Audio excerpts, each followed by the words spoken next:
এখানে প্রশ্নটিতে বলেছে cos into 40 degree plus theta minus sine into 50 degree minus theta এর মান কত হবে। আমরা যে কোনো একটিকে পূরক কোণে ভাঙাবো।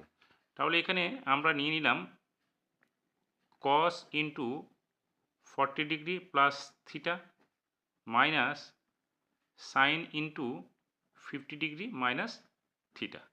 এবার আমরা যদি এই অংশটাকে থিটা ধরে নিই তাহলে এটা কস থিটা হচ্ছে। তাহলে এখানে আমরা লিখতে পারি sine 90 degree minus theta, theta বলতে এখানে আমাদের হচ্ছে 40 ডিগ্রি প্লাস থিটা। তাহলে কী হবে, সাইন 90 ডিগ্রি মাইনাস থিটা মানে হচ্ছে কস থিটা। তাহলে আমরা এটা এইভাবে লিখতে পারি।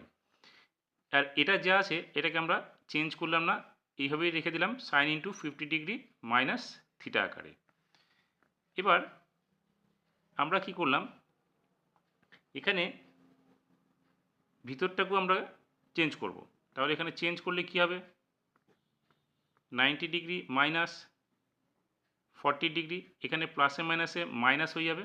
তাহলে এটা হয়ে গেল theta minus sine into 50 degree minus theta. এবার দেখো 90 ডিগ্রি থেকে 40 ডিগ্রি চলে গেলে কি থাকবে, সাইন 50 ডিগ্রি মাইনাস থিটা।